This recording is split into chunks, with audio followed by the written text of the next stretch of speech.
Bloodline El Salvador, Chapter 5.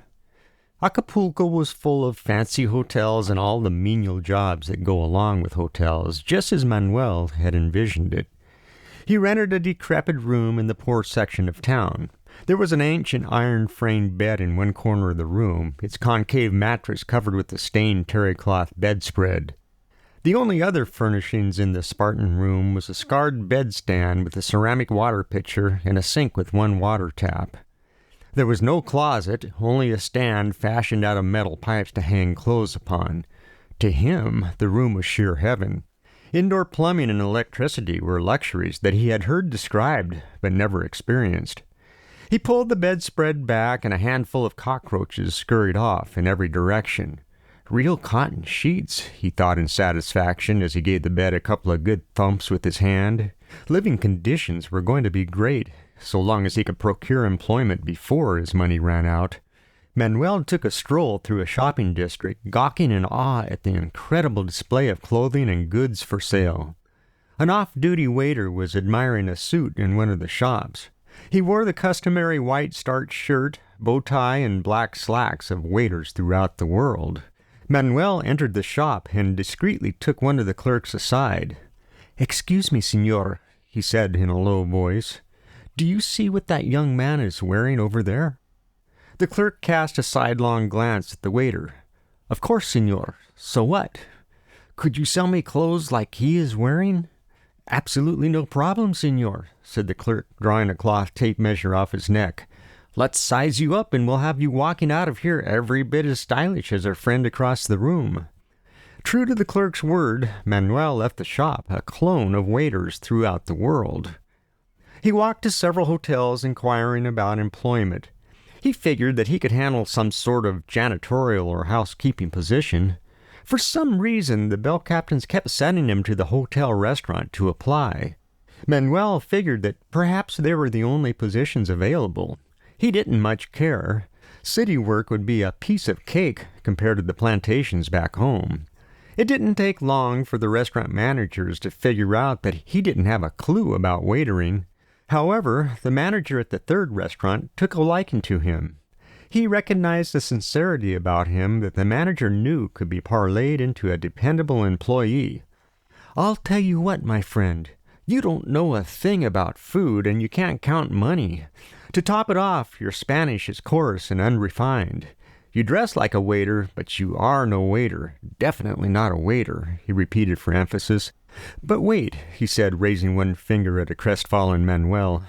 "That does not mean that you can never be a waiter. I am merely telling you that you are not a waiter at this point in time." "I think that you have heart, my friend," said the manager, thumping his chest. "I think that I can mold that heart into a fine waiter, given a little time. For now, I'll hire you on as a busboy. You clear dishes off the table and take them to the kitchen," explained the manager when he saw Manuel's puzzled expression. "We have a very busy dinner crowd. Come in tomorrow afternoon around 3, and I'll show you the ropes." The manager went by the name of Juan Carlos. He and Manuel eventually became close friends. Just as Juan Carlos had predicted, Manuel was dependable and scrupulously honest. He never stole tips from the tables he cleaned, and for that reason was in great demand among the waiters. The waiters kicked him back a good percentage of their tips, and soon he was taking home a virtual gold mine, in his opinion. In the meantime, Juan Carlos was grooming him to be a waiter. He and Manuel hung out at the bar after hours, drank much, and talked. He told Juan Carlos his entire history, including his experience in the army and his dangerous escape to Honduras with the rebel leader.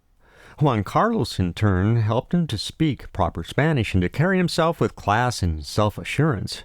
One late night, after a particularly drunken session of male bonding, Juan Carlos wrapped his arm around Manuel's shoulders and said, "Manuel, you know Julio the gray-headed waiter?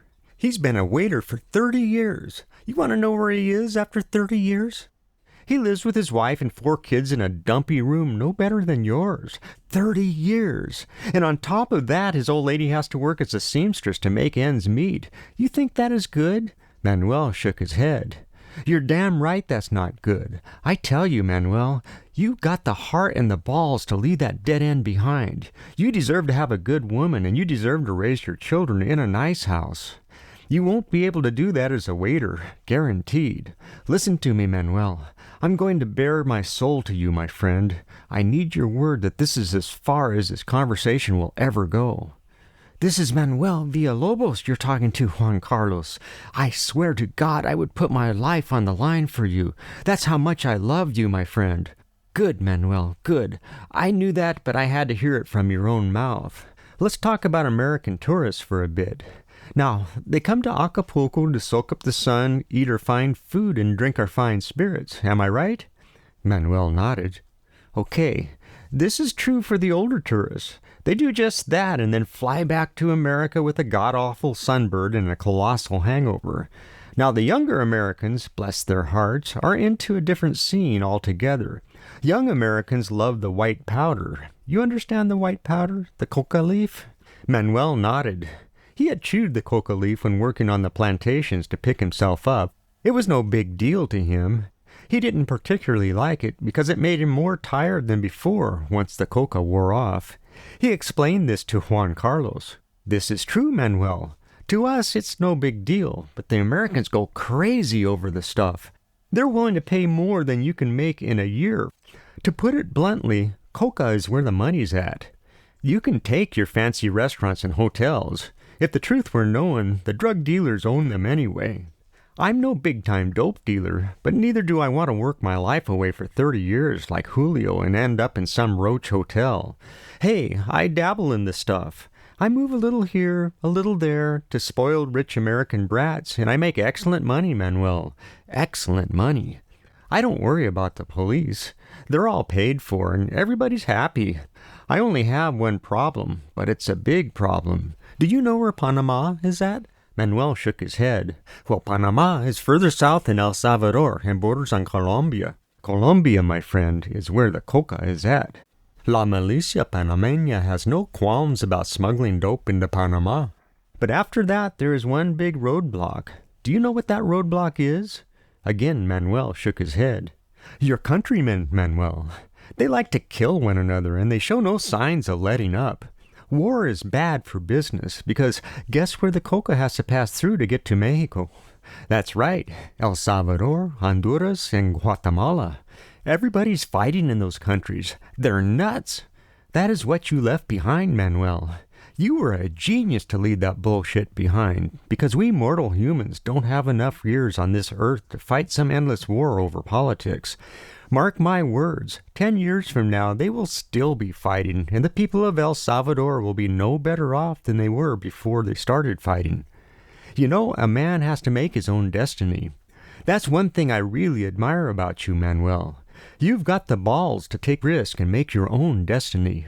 You've left behind the war zone, and you're working a good job in a beautiful city.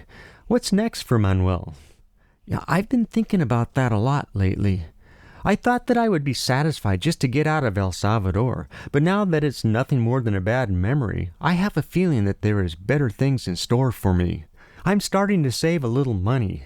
Maybe one day I'll go to America and see if I can make it there.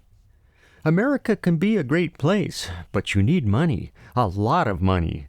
America is not a great place to be poor in. I've been to America. You think we have problems here?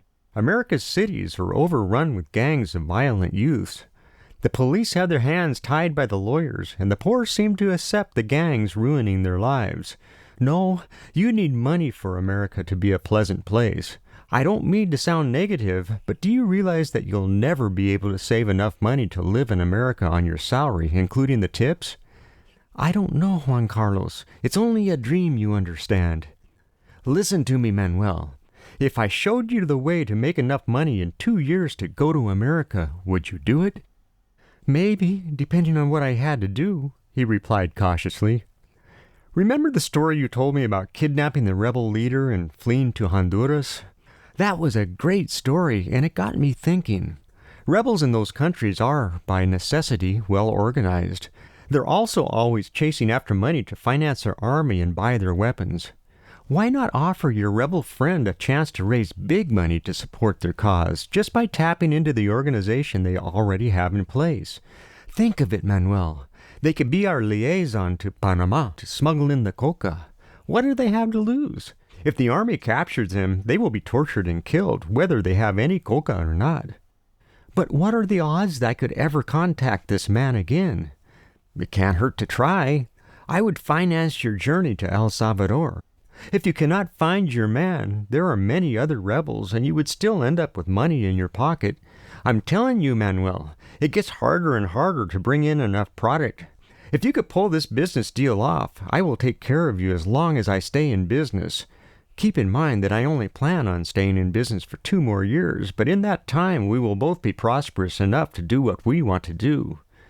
Can I sleep on this a couple of nights? The offer sounds good, but remember, I will be stepping into hell again. I left that place with no intention of ever coming back.